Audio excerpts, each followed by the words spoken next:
years, Merseyside has looked forward to this moment, the opening of the world's greatest underwater highway.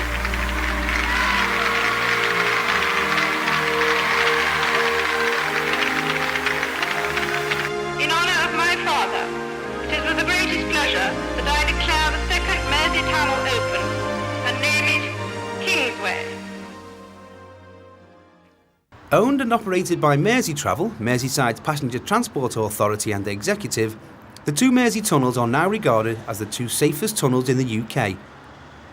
They are a vital link across the water and are key to the economic success of the entire city region and beyond. Over 10 million vehicles a year use the older Queensway tunnel and 15 million use the more recent Kingsway. With that much traffic, it's vital to keep things moving. Problems in either tunnel can quickly lead to major congestion in Liverpool city centre. To maintain the flow and to keep watch for anything that could cause potential problems to the public, the tunnels have their own dedicated police force. With a staff of over 80, they work 24 hours a day to ensure safe passage of vehicles and passengers and also to respond to any potential emergencies. The highly visible mobile patrols through either tunnel are there to act as a deterrent to unsafe drivers and also to allow a quicker response to any developing emergency incident. They can escort emergency blue light vehicles such as ambulances through either tunnel and the toll plaza if required. Along with accompanying heavy goods vehicles through the Kingsway tunnel, they also operate a speedy vehicle recovery service in respect of breakdowns to maintain a constant flow of traffic through either tunnel. Mersey Tunnels Police is one of the many small forces across the country that are recognised by the Home Office but at the same time are not full national police forces. Mersey Tunnels have additional bylaws specific to the tunnels that have to be enforced and monitored. These bylaws are aimed at ensuring safe passage through the tunnel for all motorists.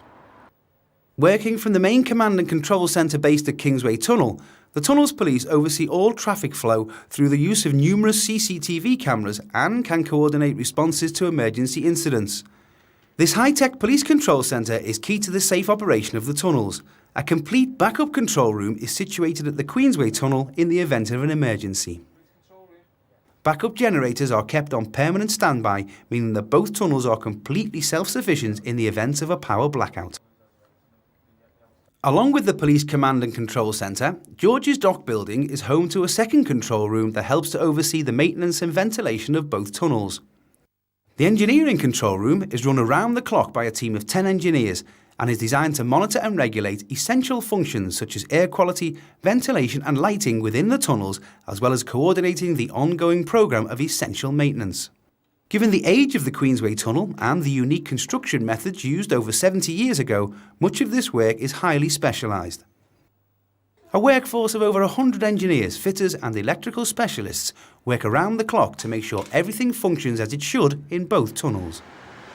The maintenance that is required in both Queensway and Kingsway is often the hidden aspect of the tunnels, but contributes to over a third of the staff's efforts. It is a compliment to these staff that the tunnels function as efficiently as they do today. All this behind-the-scenes organisation, staffing, maintenance and policing of the tunnels can be a complex and costly operation. So a system of tolls is in place to meet operational costs. It's also toll revenue that allows ongoing safety improvements to be commissioned within both tunnels. To collect tolls, each tunnel has its own toll plaza. Both are based on the Wirral side of the river and both operate in exactly the same way. There's a mixture of automatic and staff toll booths. The staff booths allow use by any vehicle and change can be issued. Cash payment is not actually taken by the toll officers, they can only issue change. On an average weekday, up to £35,000 in change is given out to tunnel users. The toll payment is then put into an automated cash machine, or ACM, which checks that you've paid the right amount before lifting the barrier. In addition, there are also a number of automatic lanes which can be used by cars and light vans only. The automatic lanes are not staffed and don't give out change. Users simply put their toll payment into the ACM to raise the barrier. Motorcycles, which can pass through the tunnel without paying a toll, are still required to stop. The cash system used by Mersey Tunnels is unique for a number of reasons. Most of the coins that pass through the fully automated system every year remain untouched by human hand.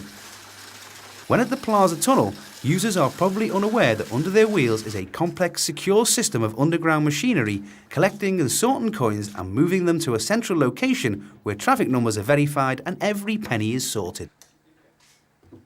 With over 8,000 vehicles per hour trying to get through the toll plazas during the morning peak, it's easy to see how queues might build up. So, an alternative method of payment was devised called the Mersey Tunnels Fast Tag scheme. Fast Tag is a prepayment scheme that efficiently speeds up the passage of vehicles through the tunnel. Originally installed in 1992 and updated many times since then, the computerised toll system allows Mersey Tunnels to closely monitor traffic levels, payments and Fast Tag usage. For customers, it allows a speedy, more convenient and cheaper method of travel. Information gathered through the toll system computers is linked to the Mersey Tunnels website, where customers can access and view their account and journey details, as well as other useful information. Continued investment in systems like FastTag demonstrates that despite their age, the Mersey Tunnels are still capable of change and innovation as traffic increases and technology develops. And perhaps the most visible part of the innovation and investment are the 7 recently constructed safety refuges in Queensway. In the event of a fire or other emergency, radio frequencies can be taken over by a special messaging system to guide tunnel users towards the fire-protected refuge entrances. And accessible ramp and walkways lead into fire-protected refuge rooms where drivers can wait safely until the emergency is dealt with. The refuges are light and bright and contain toilet facilities, seating and water. Once in the refuge, contact can be maintained with the police in the control room at all times through a 2-way audio-visual link. If necessary, it is possible to access the surface at either bank of the river by using the walkways connecting each of the refuges beneath the road deck.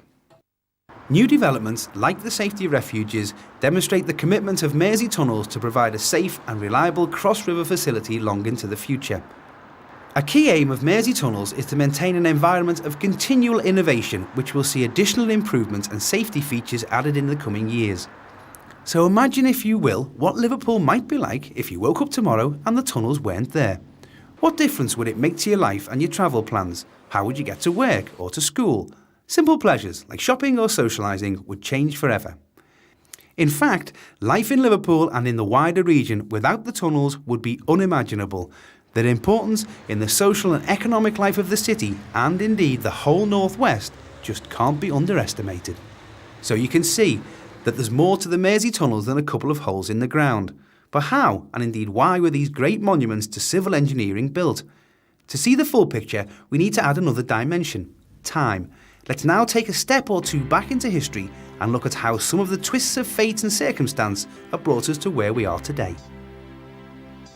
As Chester's port declined with the silting up of the River Dee and the port of Liverpool grew, eventually to become second city of the empire in Victorian times, so the need for the ferries increased, and as time wore on, more and more people became commuters, choosing to live in the relative tranquility of Wirral while travelling to work in the city.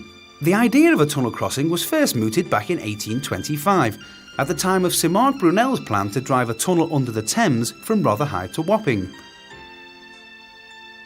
Like so many far-sighted British ideas, it came to nothing, but half a century later, with railway enthusiasm at its peak, the Mersey Railway Company was authorised to link the mainline tracks on either side of the river. By 1886, the engineering problems had been solved, and the tunnel was opened to passenger-carrying steam trains of the newly formed Mersey Railway. Despite foul conditions in the poorly ventilated tunnel, the railway immediately halved the Birkenhead ferry's traffic, and the writing was on the wall. Today, over a century later, the Mersey Railway is at the heart of an extensive electric network, providing ample justification for the foresight of those early tunnel pioneers. But with the railway limited to passenger transport, that still left the problem of goods traffic. The nearest bridge was 20 miles upstream at Warrington, and although towards the end of Victoria's reign, a transporter bridge, a strange device rather like a horizontal lift, was constructed to link Widnes and Runcorn, this had a limited capacity and was still many miles away from where the main crossing was needed. In any event, even though the transporter could carry goods as well as passengers, horse-drawn traffic still had to rely on the goods ferries, or luggage boats as they became known, and this wasn't always ideal. Crossing was often disrupted because of fog or gales, and capacity was limited.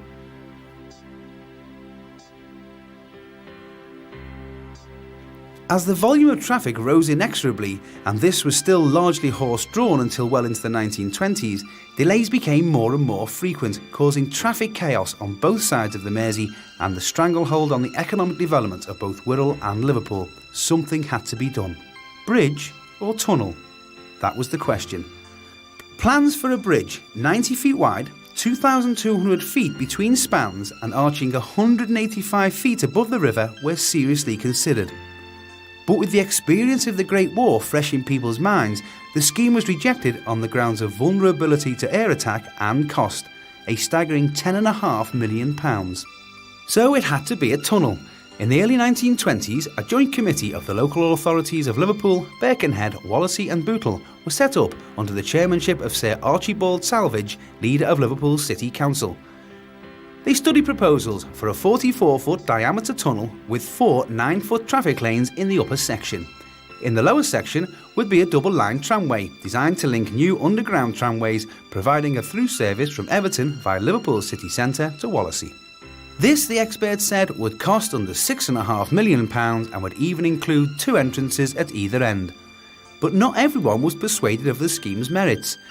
There was no great surprise when objections were received from the Mersey Railway and Birkenhead Corporation ferries, who were both worried about loss of trade, and also from Mersey Docks and Harbour Board, concerned over the effects of dock developments in Wallasey. But it came as something of a shock when, after a lukewarm response from Wallasey to the project, the planned Wallasey link to the tunnel was scrapped and the borough was effectively out of the reckoning. The proposal for the tramway also died with this decision. As a further snub to Wallasey, compensation for loss of ferry revenues was restricted to the Birkenhead ferries only, who were given protection for at least 21 years. But despite all this, opposition continued, and so the project was put to the people. Only Bootle voiced any real opposition, and in a poor turnout of the polls, rejected the scheme by 156 votes, leaving Liverpool and Birkenhead to go it alone, with a little grudging assistance from Her Majesty's government. A bill was laid before Parliament and royal assent received on the 8th of August 1925.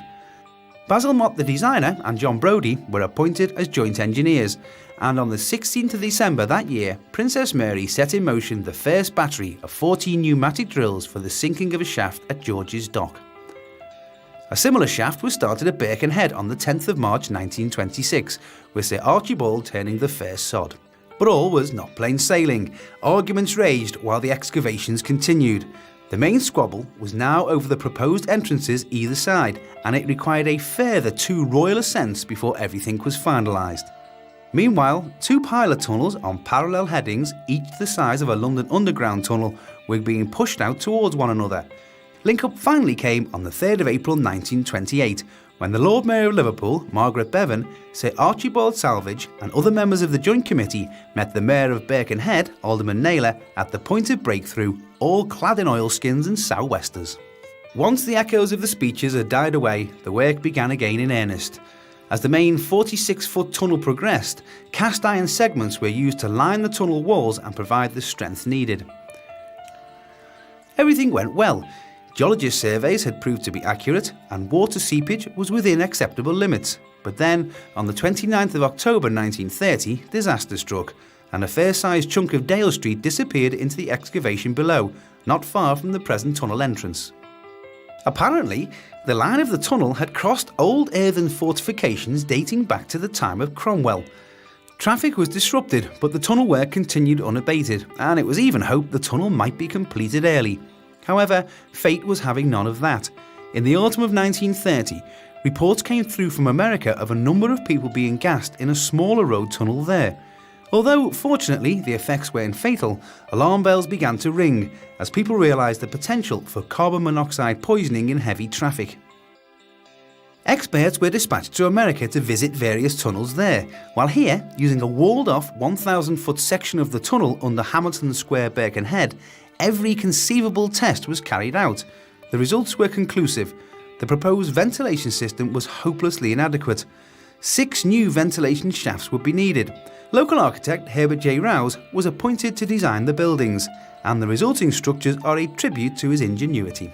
Inside, huge fans up to 28 feet in diameter draw in air through the sides of the towers and pump it via ducts in the lower tunnel up to road level. The exhaust air is then sucked out through the tunnel roof to be vented at the top of the towers. For the engineering minded, this is known as the upward semi-transverse system, and the cost of all this additional work? Over £2 million, bringing the total cost of the tunnel to around £7.75 million. Tolls would have to operate for 40 years, and it would take 80 years to repay the borrowing, but there was no going back now and no cutting corners.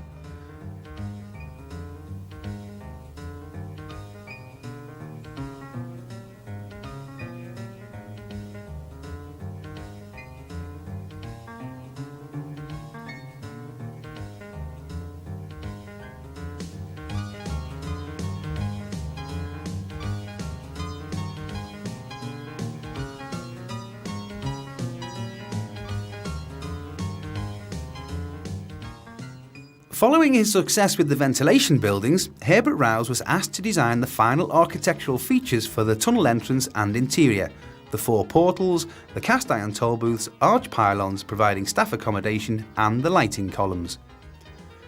These grand architectural statements, 60 feet high, are in fact hollow columns constructed from reinforced concrete covered in fluted polished granite and surmounted by gilded glazed bowls.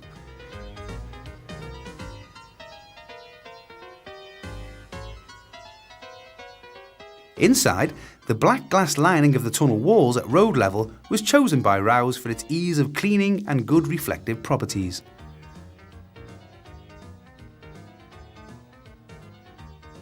Before opening to the traffic, pedestrians were invited to walk through on 2 occasions, the proceeds going to charity.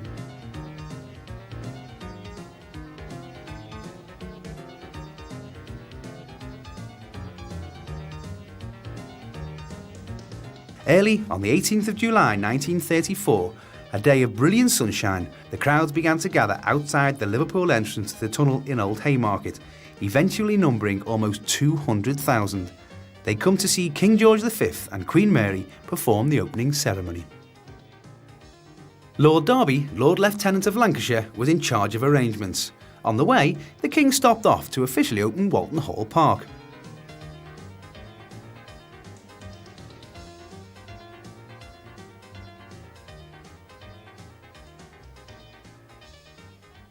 Well before the King and Queen arrived, everyone officially involved took their allotted places.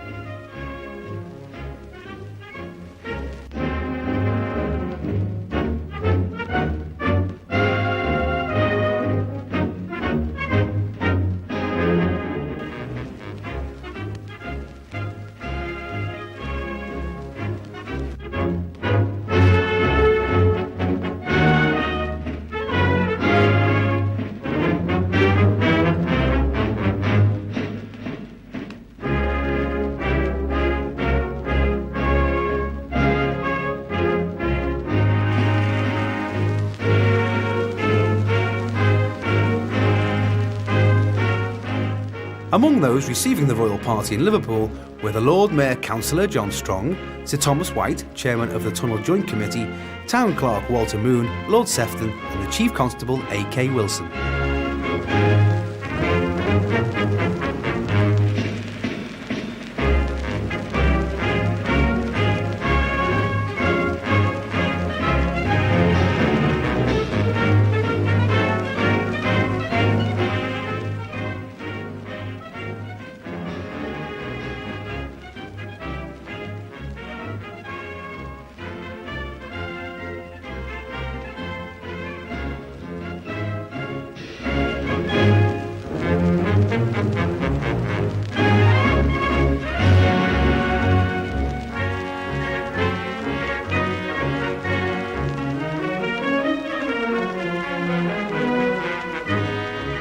The Bishops of Liverpool and Cheshire would offer prayers. The Guard of Honour was mounted by the 2nd Battalion of the King's Regiment Liverpool. A detachment of the West Lancashire Territorial Army Nursing Service would be inspected by the Queen. The band of Liverpool City Police provided the music.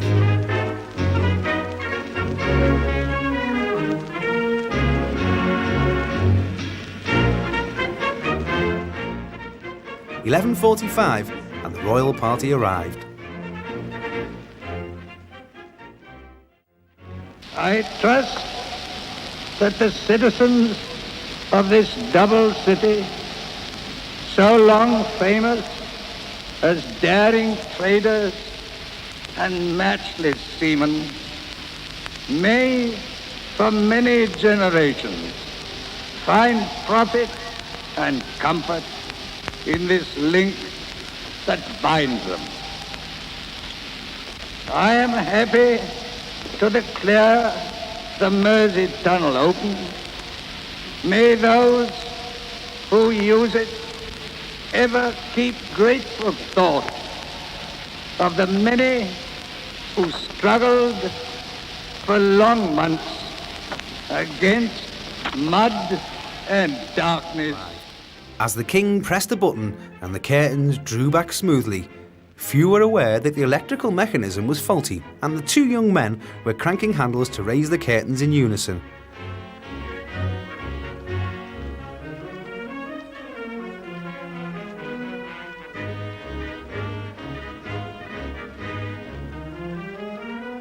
The royal car led the way into the tunnel, a signal for the officials on the Liverpool side to return to the town hall for a celebratory meal, and for the great crowd to begin to disperse.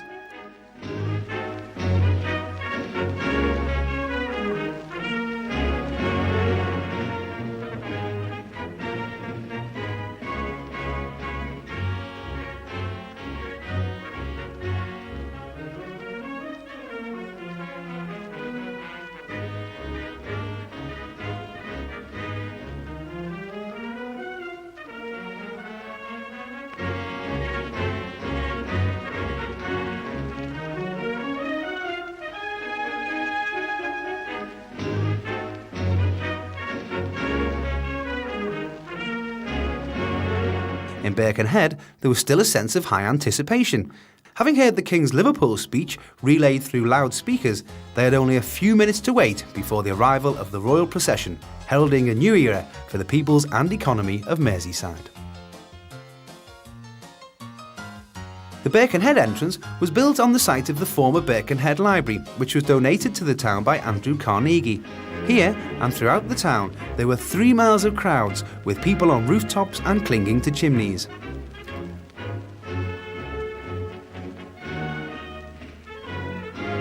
The band of the Grenadier Guards, dressed in scarlet and bearskins, was in attendance. The 4th and 5th Battalion of the Cheshire Regiment, based at Chester, lined the tunnel entrance, supported by the Birkenhead Institution Scout Troop.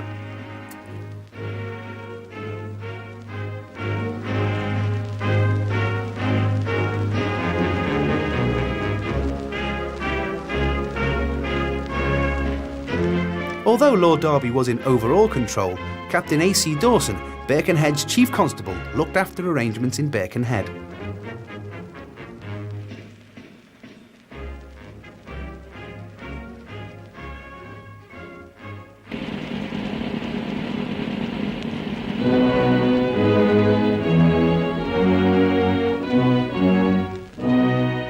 King George V and Queen Mary complete their journey through the tunnel, accompanied by Transport Minister Leslie Hoare Belisha of Belisha Beacon fame and Lady-in-Waiting Dowager Countess of Airlie. Among those to receive the royal party were Mayor James Coulthard, Lord Leverhulme, local MP Graham White, E.W. Tame, Town Clerk and John Shepherd, Chief Librarian. After the speeches, the town clerk hurried across to introduce to the King Birkenhead's oldest inhabitant, 102-year-old Samuel Gillingham.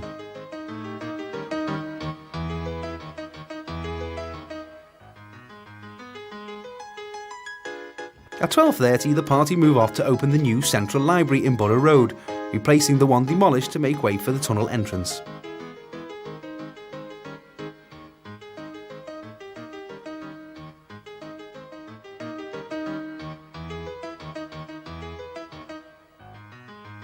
At first, the tunnel itself was a tourist attraction, with sightseers gathering the day after the big event to watch the traffic flow, and in those days it did. But it wasn't long before people realised the social significance of this new asset. Overnight, what had once been a major excursion now became a leisurely drive. Summer evening outings on either side of the Mersey were now a reality, and Charabanc operators were not slow to see the potential of this new route, which could remain unaffected by fog and high winds. And in an era of waste not want not, tons of rock blasted and drilled from the tunnel excavation were used to provide a new promenade at Otterspool. Horse-drawn traffic and handcarts were not allowed through, and so the luggage boats continued to operate. In 1925, 2 new boats, the Bebington and the Oxton, had been bought to improve the service, but from over 1 million vehicles carried in 1934, usage had dropped to around 50,000 by 1940. Also, to protect the Mersey Railway's interests, local buses were prohibited from using the tunnel, a situation which continued till the 1970s. But from industry's point of view, the movement of goods between factories and docks on either side of the river was now very easy. As a result, the economy grew and social change continued apace. Wirral now contributed more people to the Liverpool workforce than to its own, and so effective had the tunnel been in bringing these two communities together that in the mid to late 1930s there were visions of a Mersey city with joint operation of public services.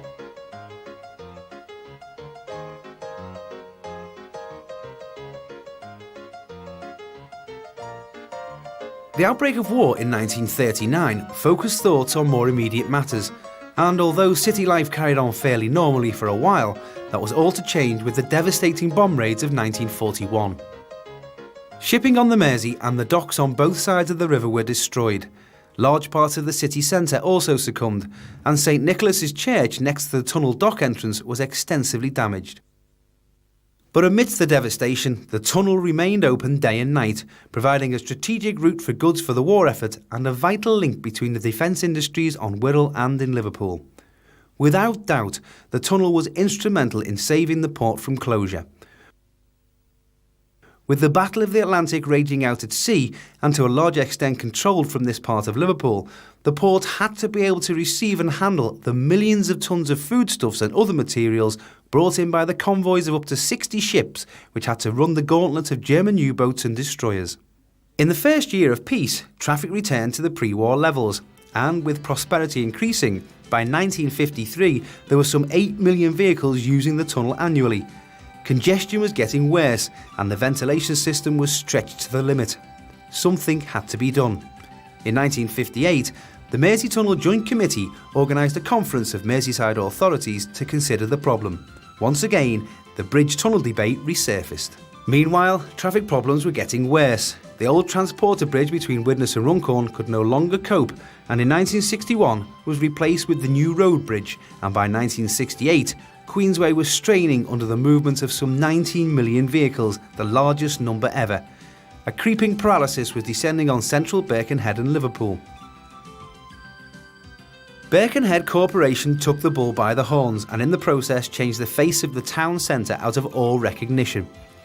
Flyovers were created to separate town centre vehicles from tunnel traffic, which would now be herded into large marshalling areas designed to contain the congestion and feed the toll booths in an orderly manner. To provide the stacking lanes, land had to be cleared and services diverted from a wide area of the town in front of the tunnel. The whole landscape in front of Central Station and near the shopping area in Conway Street changed as a result. At the same time, Birkenhead Corporation commissioned a study into traffic flows for Queensway and came up with a computer-controlled queuing system. Vehicles would be counted automatically as they entered a stacking lane, and when the lane was full, traffic lights would allow the vehicles into the toll area on a first-come, first-served basis.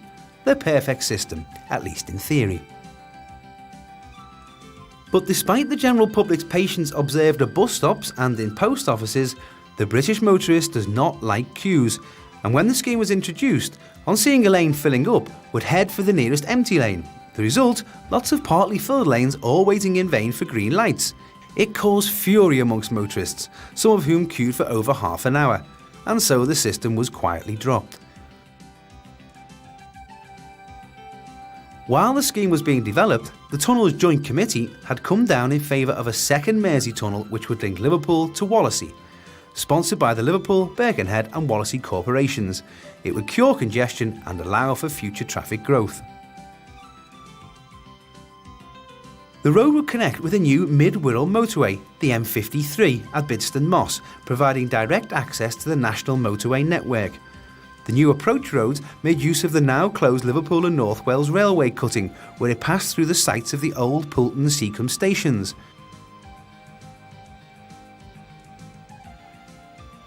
These roads, in parts totalling 10 lanes, allowed both motorway and tunnel traffic access to the new tunnel, while at the same time keeping non-tunnel traffic segregated. The new tunnel was planned as two separate tubes running in virtually straight lines. With only two 12-foot traffic lanes for each tunnel, far less earth would need to be removed than for a single large 4-lane tunnel like Queensway. Mott, Hay and Anderson were appointed as designers, with Nuttall Atkinson as contractors. Construction of this new tunnel involved new techniques. Following the successful boring of a 12-foot pilot tunnel, the contractors shipped to Britain the world's largest tunnel boring machine.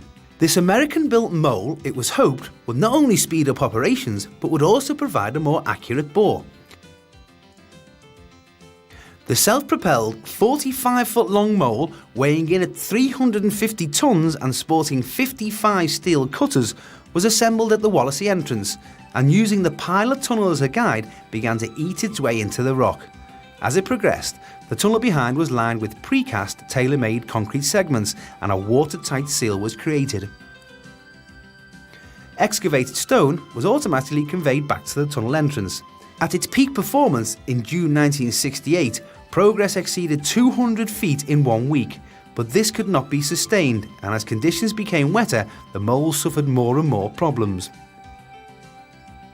Progress was halted altogether for about 6 weeks when a fault in the rock strata threatened to bring the river crashing in through the tunnel roof. An 80-foot reinforced concrete umbrella had to be constructed before the work could continue. And then calamity struck again. The mole's main bearing failed, probably due partly to the damp and salty atmosphere, and a huge, complex operation to replace the bearing was both planned and carried out within the tunnel under dreadful conditions. Much to the surprise of the main harbingers of doom, the replacement was successful and the mole completed its task without further mishap, breaking through at the Liverpool end on the 4th of March 1970. Alderman MacDonald Stewart was chairman of the Joint Committee at the time. But it was to be another 15 months before the first tunnel was ready to use. Ventilation, electrical and lighting works, and the building of the road to link the tunnel with the A59 in Liverpool all had to be completed. Merseyside now had the first subaqueous tunnel to be built by machine anywhere in the world, and in 1968 powers were granted to allow construction of the second parallel tube.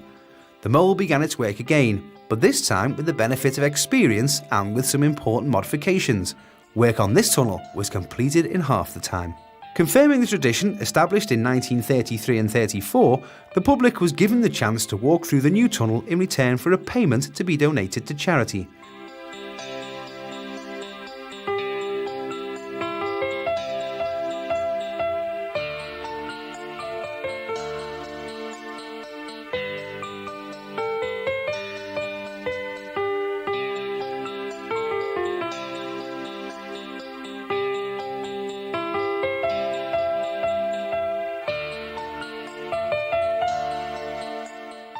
This was a one-way walk, and at the end, buses took the walkers to the ferry for the return river crossing.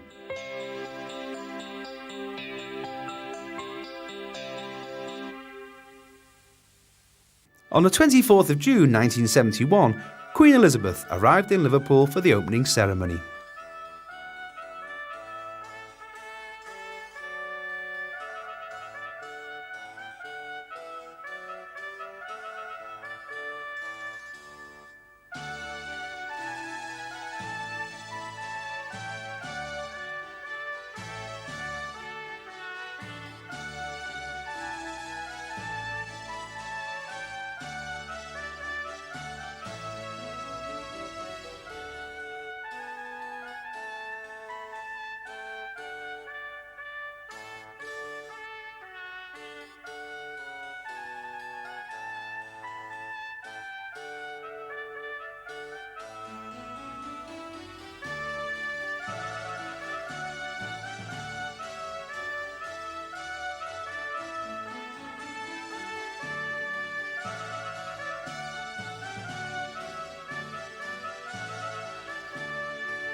May I therefore, Your Majesty, on behalf of all your peoples on Merseyside, invite you to set your royal seal on this inspiring moment in their history.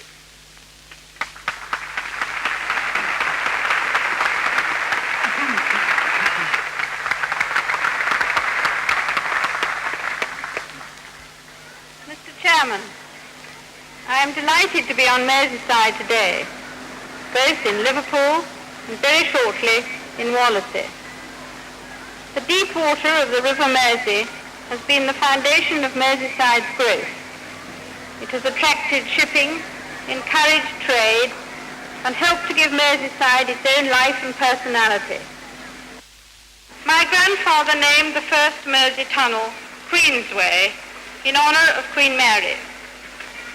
So, in honour of my father, it is with the greatest pleasure that I declare the second Mersey Tunnel open and name it Kingsway.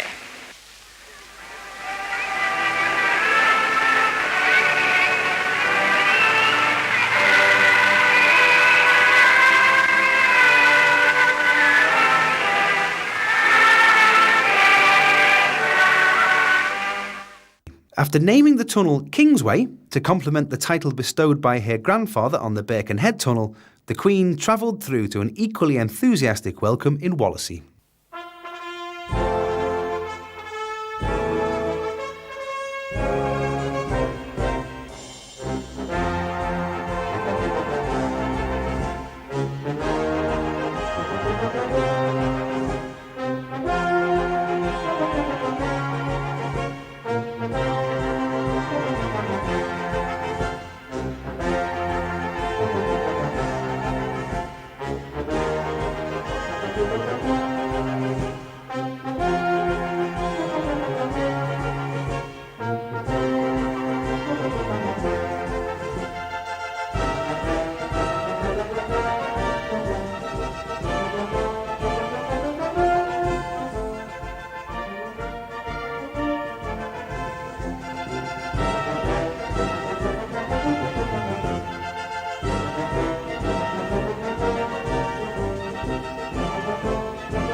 Immediately after opening, Kingsway took a third of the cross-river traffic, and that figure soon rose to half the total. Indeed, by 1975, Queensway's traffic was back to 1959 levels.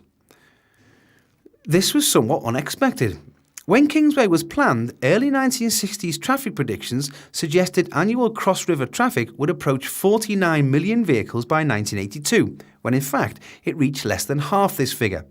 The oil crisis of 1972 to 73, with the doubling of fuel prices and successive economic recessions which put paid to the sustained growth of the immediate post-war period, confounded the predictions. The present-day figure is still less than 25 million. Other changes have also affected the tunnels since Kingsway came into service. In 1974, the Joint Committee was abolished and responsibility passed to the new Merseyside County Council. But this was a short chapter, since by 1984 the County Council was itself abolished, and so the responsibility was handed on to the Merseyside Passenger Transport Authority, or Mersey Travel as it's more generally known. Of course, it wasn't so long ago that the tunnels were no-go areas for buses, but the restrictions were lifted in the mid-70s, and following bus deregulation in 1986, tunnel services increased quite significantly. And so we return to the present day, years on from that first celebration. Not so long ago, 500,000 vehicles a year could each take hours to cross the Mersey. Today, 26 million are across in minutes. The social and economic impact on the whole of the North West has been tremendous, and the engineering lessons learned invaluable. But still, the innovation goes on. The Mersey Tunnels Fast Tag scheme could well be the forerunner for our motorway toll systems. Doubtless, progress will bring new and fascinating achievements, but we shouldn't forget that it was the building of Queensway against huge obstacles, both natural and man-made, that brought two communities together for the benefit of both. And so it's fitting to remember the words of King George V in 1934, when he praised the men of vision, the engineers and workmen who constructed what he described as a modern miracle.